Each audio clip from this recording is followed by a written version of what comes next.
Okay, I think that's enough for the updates. If you've got your Bibles, turn to the book of Matthew, chapter 4. And we are today embarking on a new series. I've entitled it, Walk This Way, How Jesus Calls Us to Come After Him. And I know that as you hear the words, walk this way, some of you would at this time like me to play Walk This Way by Aerosmith. But I refamiliarized myself with the lyrics of that song, and I don't really think that Steven Tyler and Jesus are on the same page, so no Aerosmith this morning. What you will notice, however, I think, as you read the stories about Jesus' life in Matthew, Mark, Luke, and John, is that he keeps giving people, his disciples, and I believe us today, this invitation to come follow.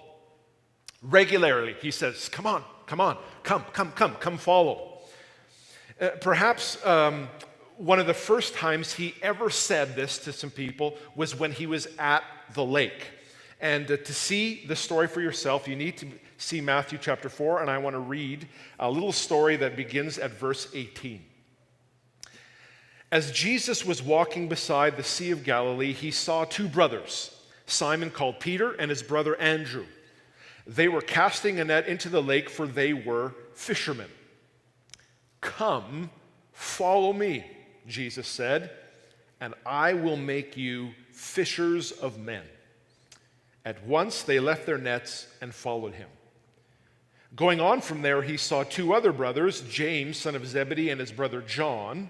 They were in a boat with their father Zebedee, preparing their nets. Jesus called to them, and immediately they left their boat and their father and followed him. Come, follow me, Jesus said to these four fishermen, Peter, Andrew, James, and John. And they did.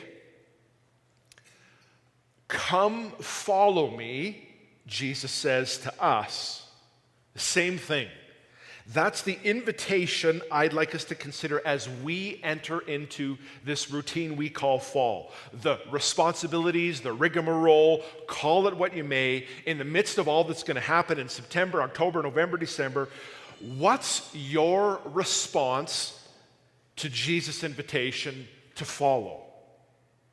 Because I think he's still making the invitation. I think Jesus is still calling us to walk his way, even though we don't get to hear his voice audibly or see his face visibly like the original disciples did when they were at the Sea of Galilee. Come, follow me. How are you responding to that question today? And how will you respond to it this fall? Now, right off the bat, let me say, I don't want us to misinterpret what Jesus is inviting us to when he gives us that kind of invitation. What he doesn't say here is, believe some stuff about me. Certainly, believing some facts, some doctrine, some theology is part of what it means to follow Jesus. Jesus even says in the book of John that we should believe in him. I'm acknowledging that. But I have become convinced that being a Christian is not so much about giving mental assent to a bunch of ideas, but about actually getting to know Jesus, like all those four men did. Getting to know him and then patterning our lives after him. That is what it means to follow. If you think follow a la Facebook or Twitter, you are probably getting the wrong idea about following. On Facebook, I looked this up just so I know what it means to follow. On Facebook, following is what you do when you want to see a person's update, but you aren't actually friends. So you see their posts, but they don't see yours. It's sort of like a one-way friendship. It's easy for fans to follow celebrities or public figures without those people actually needing to see what you post. Okay, so if you follow Russell Crowe, I don't know why you would follow Russell Crowe, but let's say you did.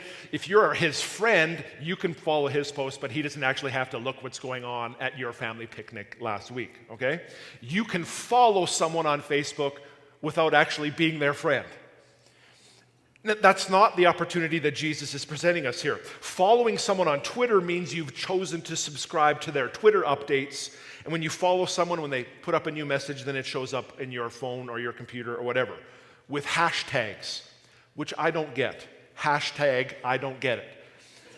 Why do I have to put a hashtag in front? How does that work? I have no idea.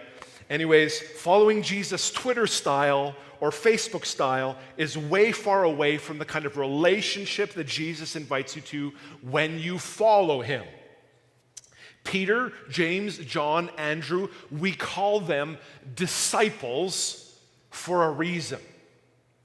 A disciple is a follower.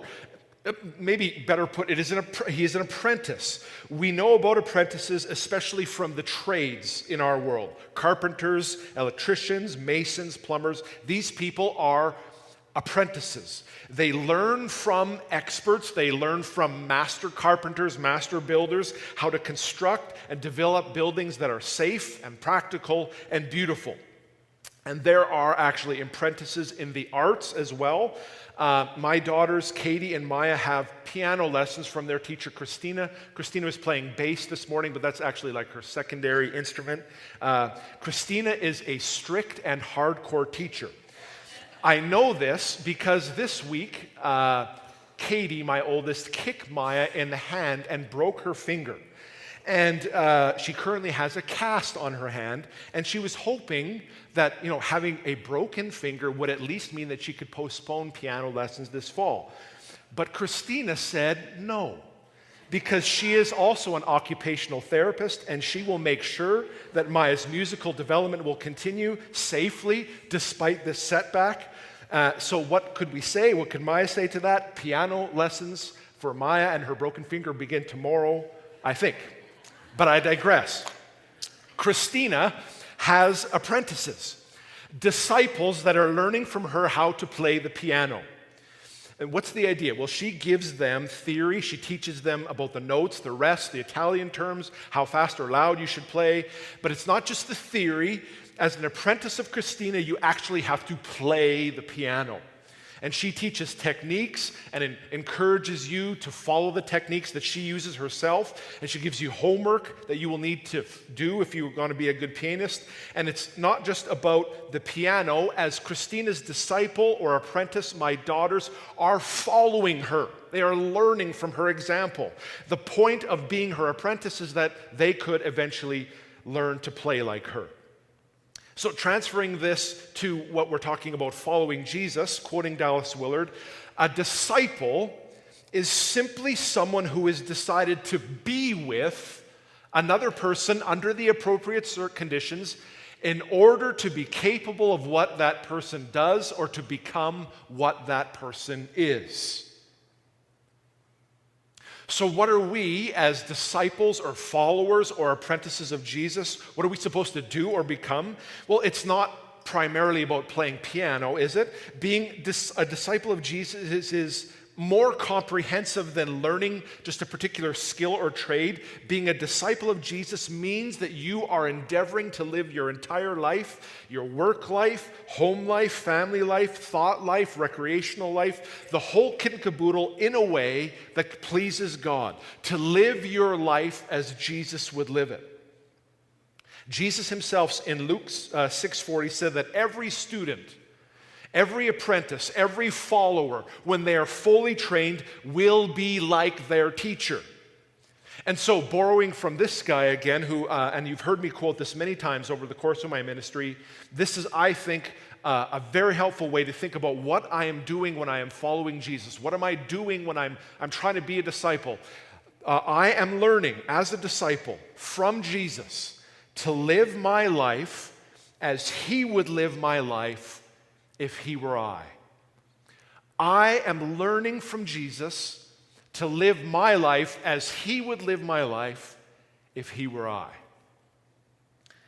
This is what it means to follow, to be with Jesus, to listen to him and watch him, and then to follow suit, to learn, and even more importantly, to put into practice what we see in Jesus, what he is teaching us.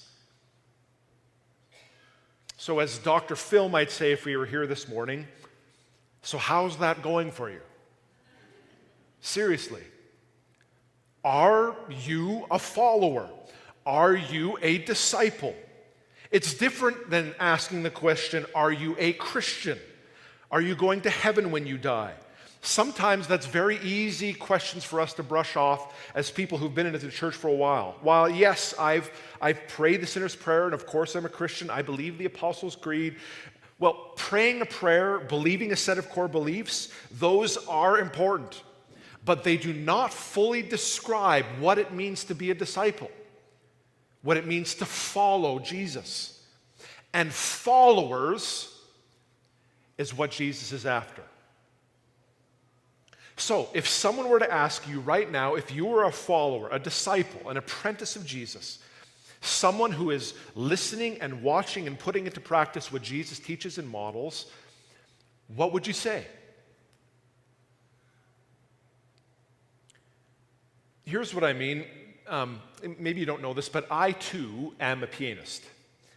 Somewhere in my mom and dad's garage, there is a certificate that says that I have completed all the requirements for my grade 6 Royal Conservatory certificate. How many of you knew that I have that skill? Okay, so now you know a little piece of tribute. I can tell you about bass clefs and sharps and flats and all the different pieces that I've played. But suppose this morning you were to ask me to play a hymn out of the hymn book. I promise you, you would be disappointed in the product that would be coming out of the instrument. Why? Because when you actually go beyond the formal certificate I have from the Royal Conservatory to what I am doing in the here and now, you will discover that I touch the keys of a piano no more than about 6 times a year. I never practice. I don't keep up on my theory. I don't play in a band. I don't play in my home. I can claim all the credentials that the Royal Conservatory has given me, but I am not a disciple of the piano.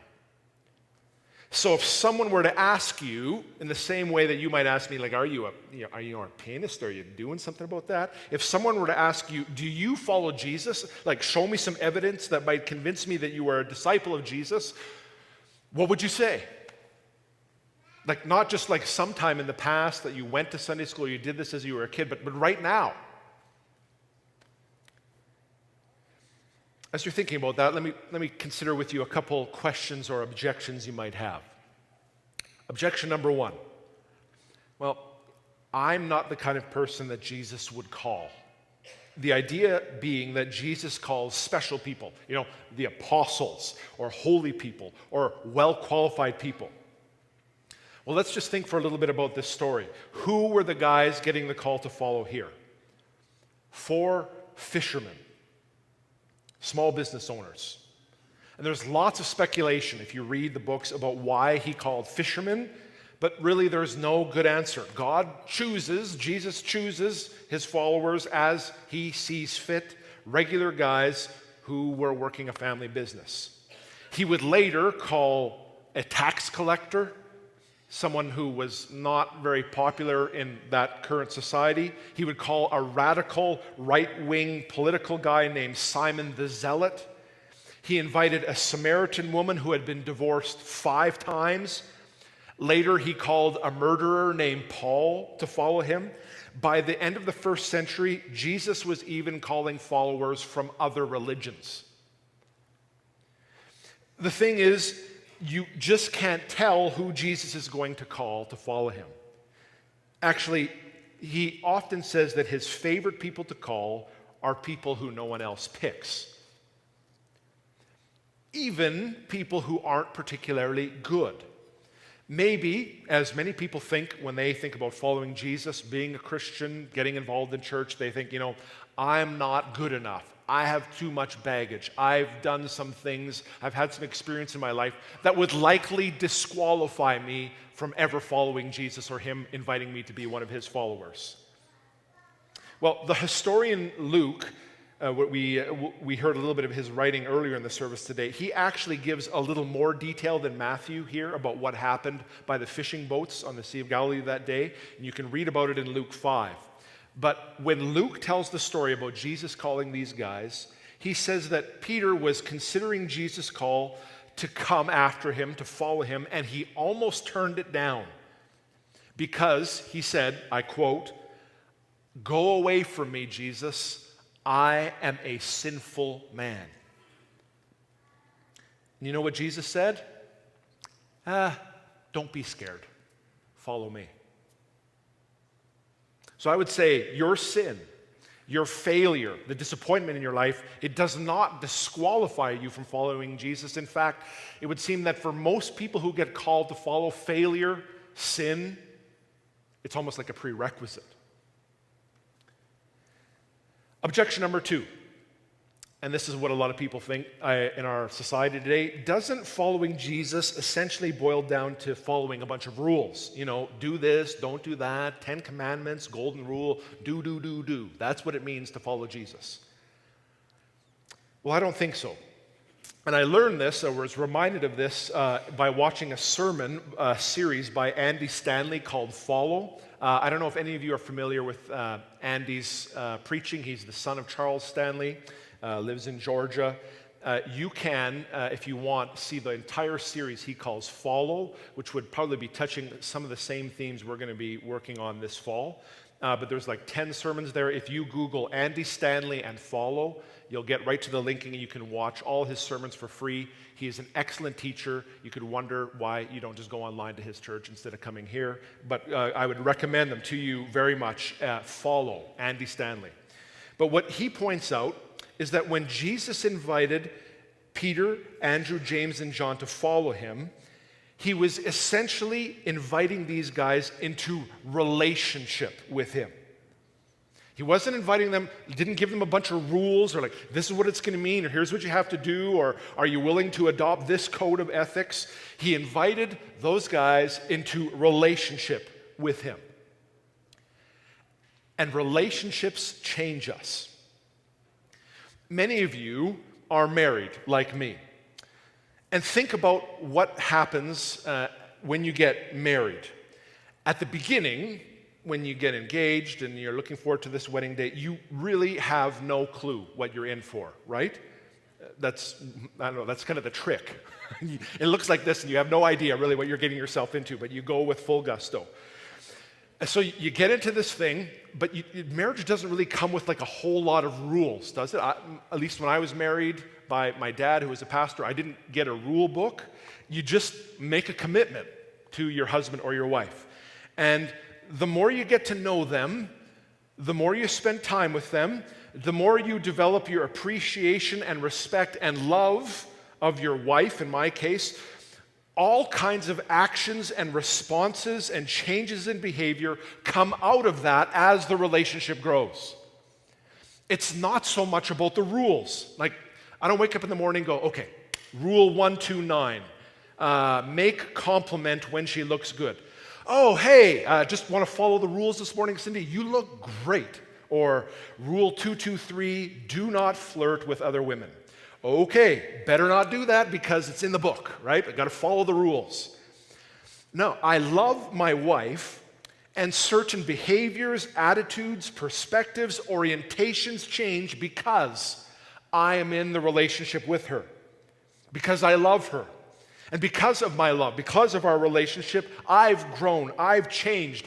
I do follow a certain standard of behaviors, but not because I'm like adopted the rule book, but because the relationship and my love for my wife has changed me. This is the kind of thing that happens when you follow Jesus. Following him changes you. A relationship with him will change you. It will be more significant, more demanding, more wonderful, more transforming, more meaningful than you could have imagined when you began, because it's because of who he really is. Following Jesus is not simply following the teaching of some guy, some dead guy. It's not a relationship with the Bible. It's a relationship with a living person, the Good Shepherd, the second member of the Trinity.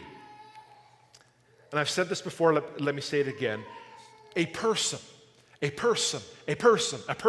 Not a doctrine, not a myth, not some sort of teaching, not some sort of method or philosophy is at the heart of Christianity.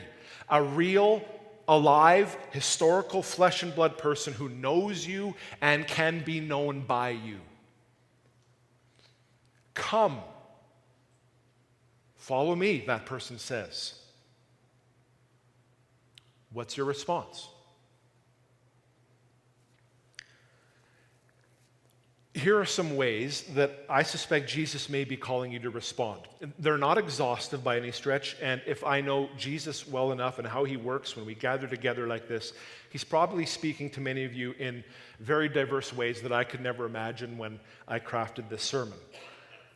But here's a few ways I think we may be called to respond, and these are different responses for different people depending on where you are at with Jesus.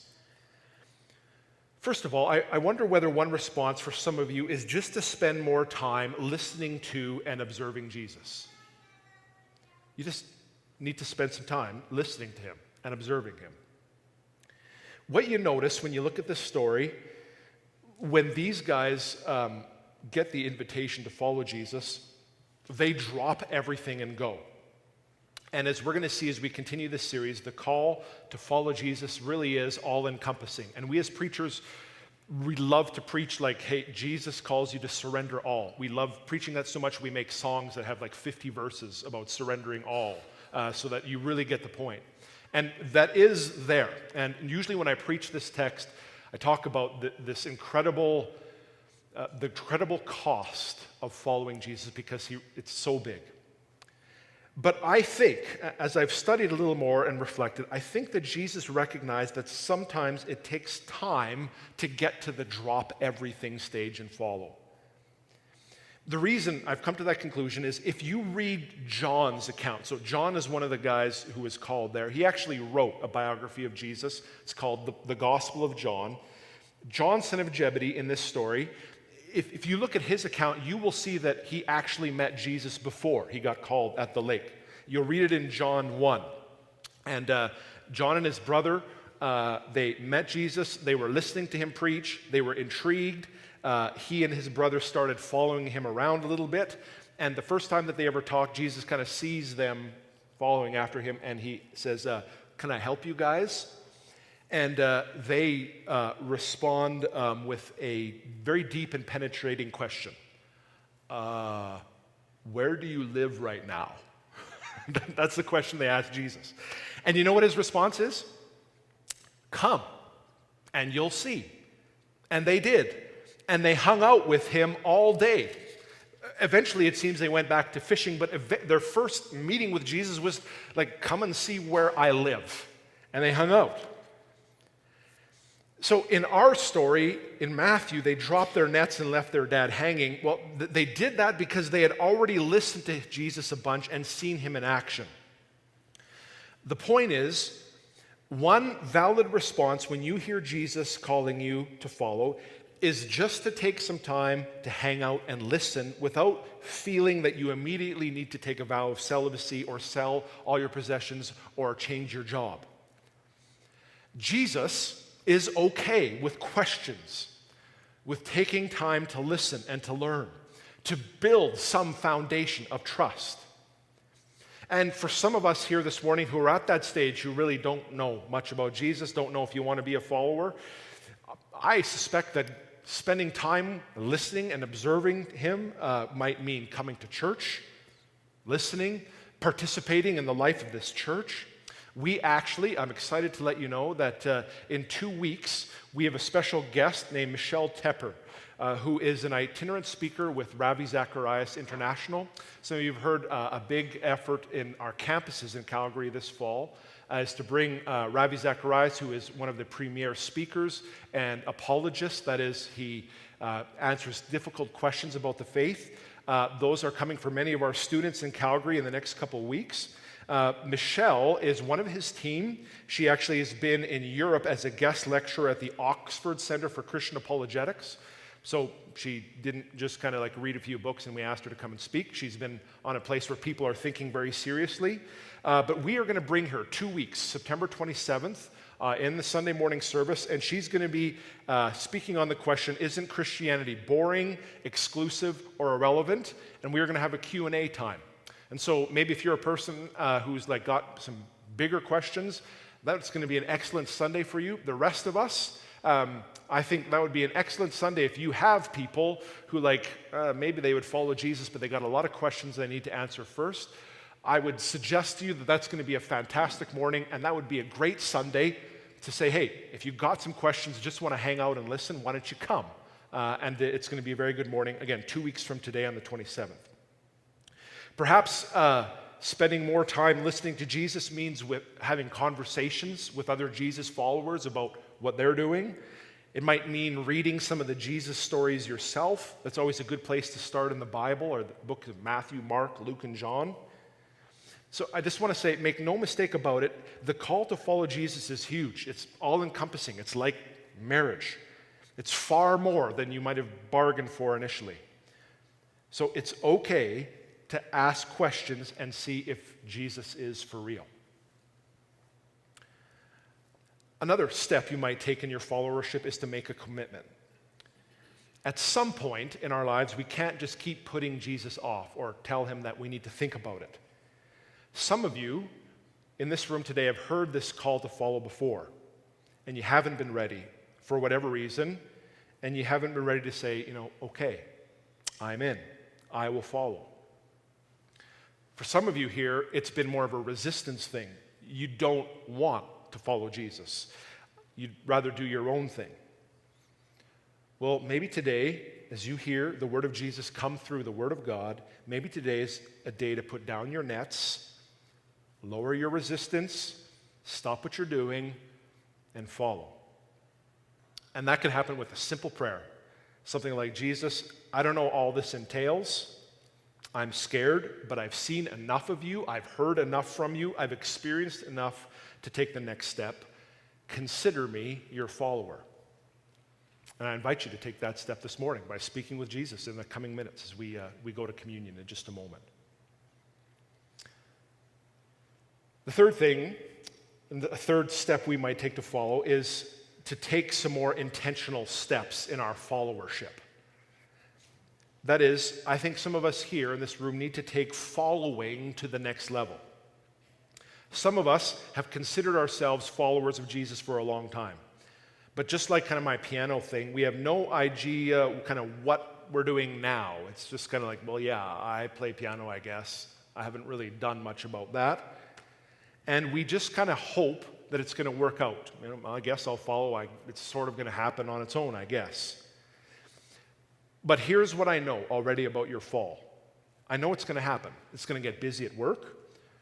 It's going to get busy with the kids, with sports, Thanksgiving, Grey Cup, pre-Christmas, Christmas, post-Christmas, weekends away, lots of hours Facebooking, thousands of texts and phone calls. Something might happen in your health. Might be some death in your family, we don't know. If being a disciple is a priority in our lives beyond coming to this building a couple times a month, how is the supposed relationship with Jesus really going to grow? Let's be honest about that, right? It's true. That is why so many of you as parents have enrolled your kids in sports or clubs or activities this year. You don't expect your son to play in the NHL someday because he watched a lot of Hockey Night in Canada on Saturday nights, right? He's got to play. And so you are investing lots of your money and your time getting him or her to the rink. So how do you expect to be more like Jesus a year or 2 or 60 years from now if you've got no game plan? So we want to help you. We're going to be talking next week and in the coming weeks about how you can follow Jesus together with other people. That could mean being involved in a small group, a missional community, by getting involved in intentional conversations with other followers. But today, as an initiation to this, I just want to ask yourself the question, what would it take for me to take following Jesus to the next level this fall?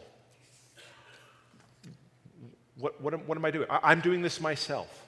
I'm asking myself, okay, I got to work this year. I got things going on at the church. We're looking at a building program. Here's what's going on with the kids.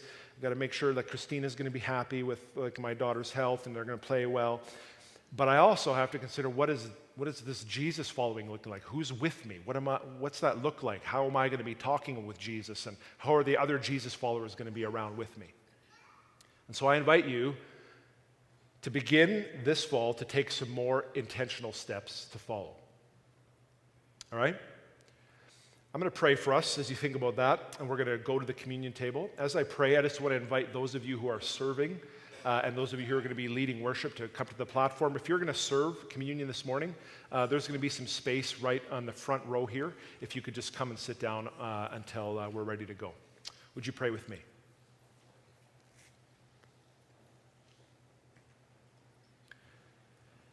So Jesus, through your word, we hear the same call that Peter and Andrew and James and John heard. I know that you continue to call people to follow you. And I ask that you, through your Holy Spirit, you would apply specifically what it means to follow to the lives of my friends that are here this morning. If some of us need to just spend some time listening, checking you out more seriously, I pray that that would actually be a part of our rhythm. For those this morning that just need to cross over from kind of observer to follower by making a commitment to you, I pray that you would call them, that they would respond this morning, and we might have people today who cross over from kind of associate with you to apprentice and disciple. And for the many of us here this morning who have declared ourselves to be followers of you, I pray that fall 2015 would be a season where we are actively, persistently, habitually, with joy following you.